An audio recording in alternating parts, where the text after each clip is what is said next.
तो बच्चों आज का हमारा टॉपिक है mu, refractive index. Refractive index. अब ये क्या होता है रिफ्रैक्टिव इंडेक्स? कभी भी कोई रे वन मीडियम से सेकंड में एंटर करती है, भाई मीडियम चेंज कर, या बोले मीडियम चेंज करे, फर्स्ट से सेकंड में जाए, सेकंड के बाद थर्ड में जाए, या थर्ड के बाद फोर्थ में जाए। जब भी रे मीडियम चेंज करती है तो उस मीडियम की रे को बेंड करने की एक कैपेसिटी होती है, ठीक है। जैसे अगर हम बात करें एयर और वाटर की, अगर हम बात करते हैं एयर और वाटर में, तो बैंड होने की एक कैपेसिटी होगी। बात करें एयर और गिलास की, देखो इस तरह से ये रे आती है और सपोज ये एंगल आई की वैल्यू कुछ भी हो सकती है मैथमेटिक्स के according, 30 degree 40 degree. Angle of incidence, angle भाई क्या होता है, जीरो से स्टार्ट होते हैं और लास्ट में घूमते घूमते कहां पे आते हैं, 360 पर, है ना। तो आप ऐसे बनाते हो, एंगल को यहां से स्टार्ट करोगे और घूमते हुए वापस कितना बना लेते हैं, मैक्सिमम 360, पूरा वन राउंड में, है ना।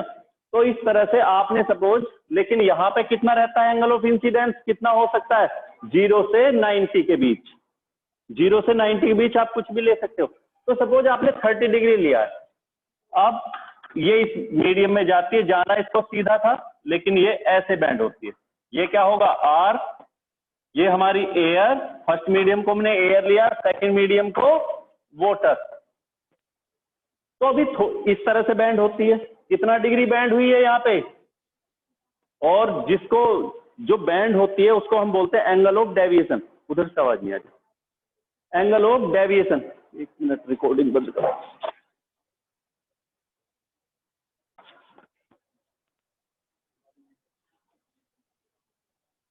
तो क्या होगा रिफ्रैक्टिव इंडेक्स, क्या बोलेंगे कि वन मीडियम से सेकंड में जो रे एंटर करती है, हर मीडियम की अपनी कैपेसिटी होती है रे को बैंड करने की। देखो सपोज यहाँ पे हमने आई को लिया है 30 डिग्री, है ना, और यहाँ आई आर हमें मिलता है वाटर के केस में, हालांकि 1.33 समथिंग बनती है, तो आर की वैल्यू यहाँ पे कुछ भी आएगी, मान के चलते हैं यहाँ पे 20 डिग्री आता है या 25 आता है, ठीक है। लेकिन अब जब हम बात करें किसकी,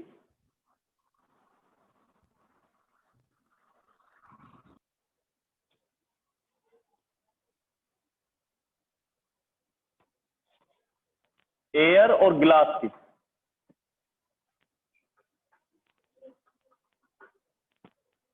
यहां पे फिर से वही लेते हैं आई इक्वल टू 30 डिग्री, और इस बार देखते हैं जब हमारी रे किससे किस में एंटर करती है, एयर से वाटर में, और यहाँ एयर से किस में जाती है, ग्लास में, यहां से ग्लास में एंटर करती है। तो देखते हैं कि यहाँ पे एंगल कितना था 25, लेकिन यहाँ देखते हैं ये और भी कम आती है।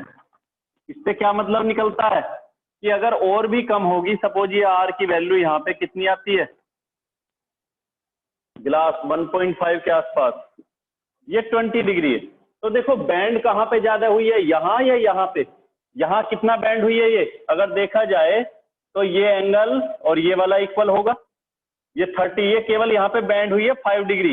ई इक्वल टू जो डेविएट होती है रे अपने रास्ते से, उस डेविएशन को बोलते हैं, देखो यहाँ से डेविएट हुई है, जाना ऐसे था, यहाँ से इस रास्ते से जाती है, तो इस एंगल को बोला जाता है आई माइनस आर, ये डेविएशन है।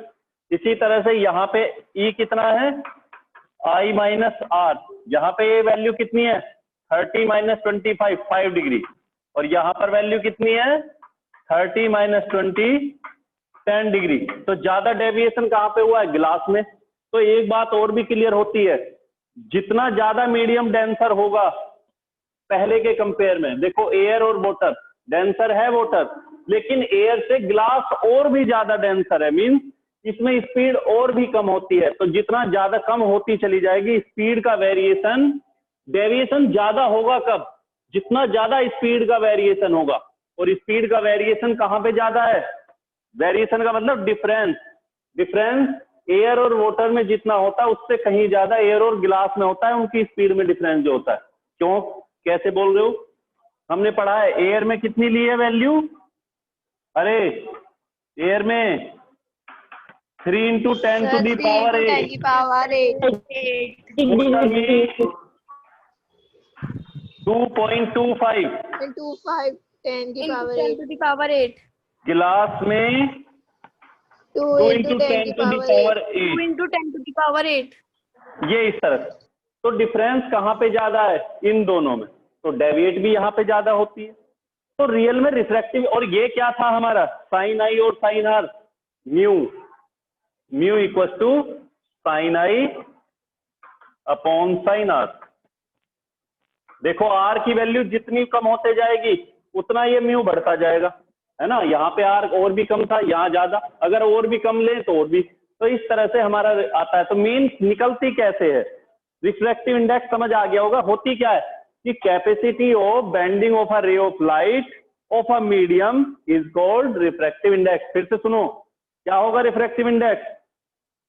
Bending of a ray of light, the capacity of bending of a ray of light by a medium on changing the medium, है ना। जब चेंज करती है, ये भी लिखना है, on changing the medium is called refractive index। तो ये हो गया कि कैपेसिटी है, लेकिन वैल्यू कैसे निकालेंगे? तो वैल्यू के लिए फॉर्मूला होता है sine I upon sine R, या फर्स्ट मीडियम में speed of light in first medium, जिससे जिसमें एंटर करती है। तो यहाँ पे किससे एंटर करती थी? एयर से। किसमें जाती है? वाटर में।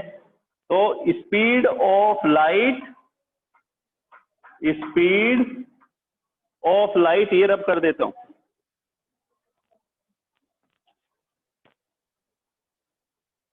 Speed of light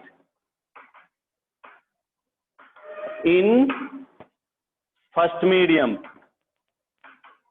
first medium upon speed of light in second medium.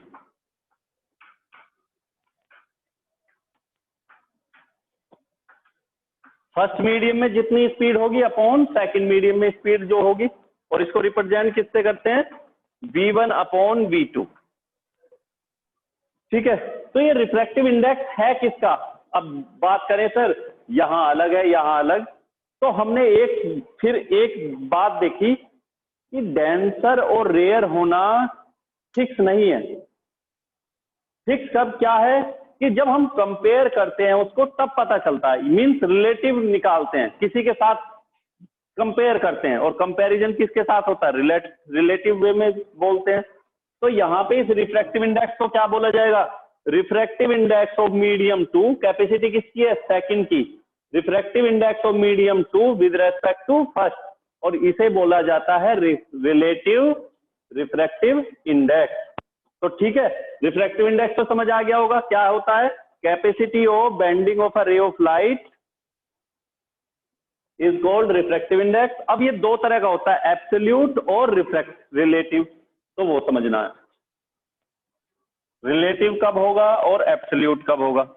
तो रिलेटिव में तो याद रखो, फर्स्ट और सेकंड मीडियम कोई भी हो सकते हैं, बस हमें उनको कंपेयर करना है, उसे बोला जाता है रिलेटिव। और एब्सोल्यूट किसको बोलोगे? जिसमें फर्स्ट मीडियम हमेशा वैक्यूम होगा, या एयर भी बोल सकते हो, क्योंकि अप्रोक्स में दोनों की वैल्यू सेम ही रहती है। तो फिर से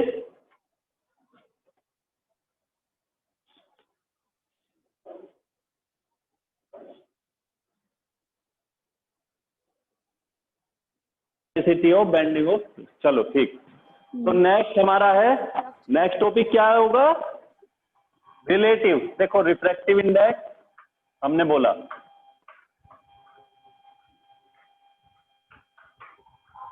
और सबको फॉर्मूला भी याद हो गया, क्या होता है?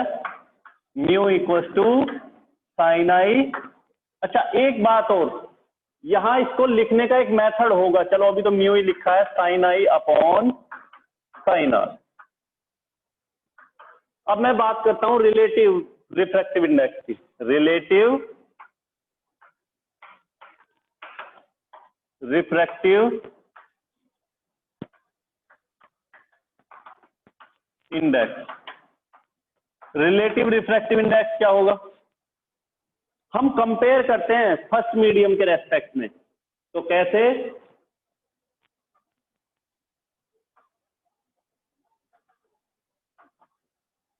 इस तरह से जाना ऐसे था। ये एंगल को क्या बोलते हो? ई, इसको बोलोगे आर और इसको आई। ई से मतलब एंगल ऑफ डेविएशन, ठीक है। तो यहाँ पे फर्स्ट मीडियम और ये सेकंड, तो यहाँ या ये भी बोल सकते हो सिंपल वे में 1 और ये 2, 1 मीडियम और 2 मीडियम। तो क्या बोला जाएगा?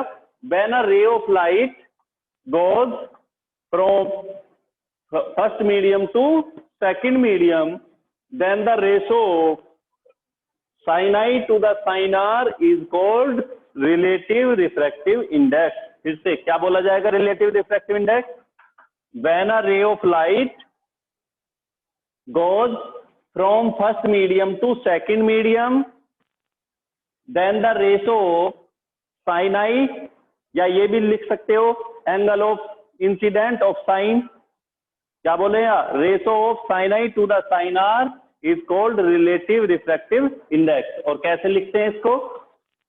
सिंबल क्या है? 1μ2।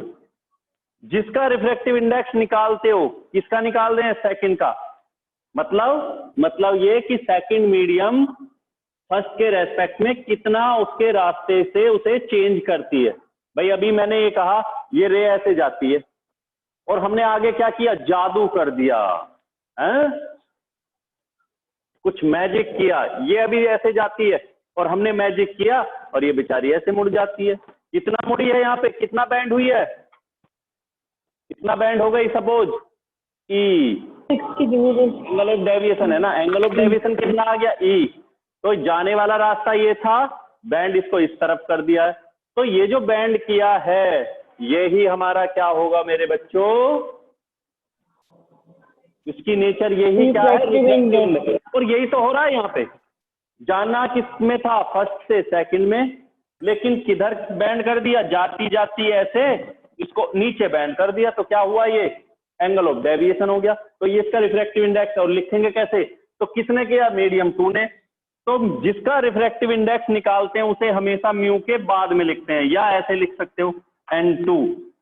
जिसके रेस्पेक्ट में निकालते हैं, रेस्पेक्ट का मतलब जिससे रे चलती है, जिस मीडियम से रे हमारी चलना स्टार्ट करती है उसे पहले लिखोगे।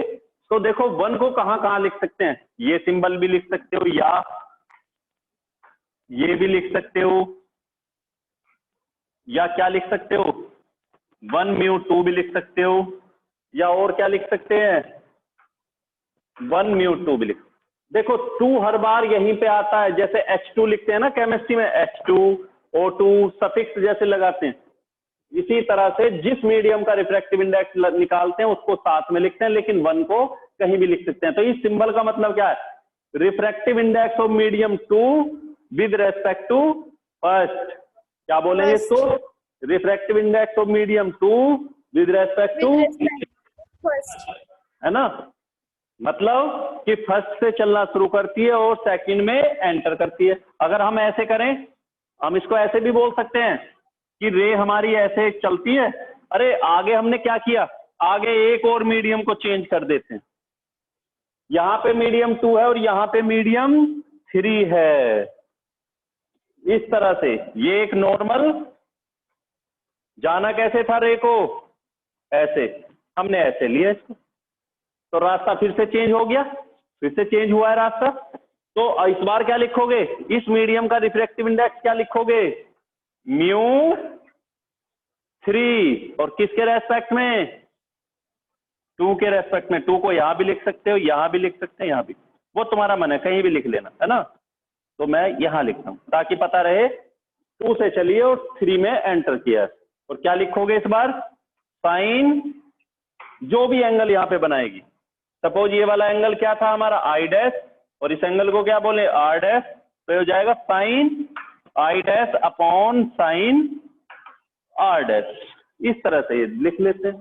तो लिखने का मेथड समझ आ गया। रिलेटिव रिफ्रैक्टिव इंडेक्स को कैसे लिखते हैं? कि रे फर्स्ट से जब जिस मीडियम में एंटर करती है उसके रेस्पेक्ट में, और जितना बैंड करती है, बैंड करने वाले मीडियम का रिफ्रैक्टिव इंडेक्स निकाला जाता है इसके रेस्पेक्ट में जिससे वो चलती है, जिस मीडियम से वो दूसरे वाले मीडियम में एंटर करती है। इसके बाद नेक्स्ट टॉपिक आता है हमारा एब्सोल्यूट रिफ्रैक्टिव इंडेक्स। तो हमारा next topic absolute refractive index. अब ये क्या होगा बच्चों, एब्सोल्यूट रिफ्रैक्टिव इंडेक्स क्या होता है ये भी समझना, इसको सोचो जरा। एब्सोल्यूट में हमारा फर्स्ट मीडियम, देखो रिलेटिव में फर्स्ट मीडियम एयर हो सकती है, वाटर हो सकता है, ग्लास हो सकता है, और सेकंड मीडियम भी कुछ भी हो सकता है। रिलेटिव रिफ्रैक्टिव इंडेक्स में फर्स्ट मीडियम वाटर हो सकता है, ग्लास हो सकता है, सेकंड मीडियम भी कुछ भी हो सकता है, लेकिन एब्सोल्यूट रिफ्रैक्टिव इंडेक्स में फर्स्ट मीडियम हमेशा वैक्यूम ही रहेगा, या एयर भी बोल सकते हैं, है ना, क्योंकि दोनों की लगभग इक्वल रहती है स्पीड, दोनों में थोड़ा डिफरेंस है। तो एब्सोल्यूट में क्या होगा, फर्स्ट मीडियम हमेशा कैसा रहेगा, वैक्यूम होगा। तो यहाँ पे एयर ही बोलोगे। यहाँ सेकंड मीडियम वाटर हो सकता है, ग्लास हो सकता है, सेकंड मीडियम आपका कुछ भी हो सकता है, लेकिन फर्स्ट की ये कंडीशन है एब्सोल्यूट में। एब्सोल्यूट का मतलब ये बोलते हैं कि जिसमें कंपैरिजन केवल एक चीज से किया जाता है ना। जैसे आप मीटर बोलते हो, कोई बोले कि आपको लेंथ को मेजर करना है, तो लेंथ को मेजर करने के लिए क्या बोलोगे कि 1 मीटर किससे कंपेयर करके बताएंगे, हम तो मीटर में बोलेंगे। लेकिन अगर मैं बोलता हूं कि हम तो कुछ और यूनिट बनाएंगे लेंथ को मेजर करने की, तो वो रिलेटिव है एक तरह से, किससे कंपेयर कर रहे हो। लेकिन अगर आप बात करें एब्सोल्यूट की, तो एब्सोल्यूट के केस में हमेशा यूनिट हमारी फिक्स रहती है। तो एब्सोल्यूट में हमेशा क्या होगी, यहाँ पे रिफ्रैक्टिव इंडेक्स की बात कर रहे हैं तो क्या रहेगा, फर्स्ट मीडियम हमेशा एयर, सेकंड मीडियम वाटर हो सकता है, गिलास हो सकता है, ऑयल भी हो सकती है ना, कुछ भी रह सकता है, लेकिन फर्स्ट की शर्त ये कि एयर होगी। और क्या बोला जाएगा डिफाइन में, when a ray of light starts to go from air to second medium, ये जरूर बोलोगे from air to second medium, क्योंकि सेकंड कुछ भी हो सकता है।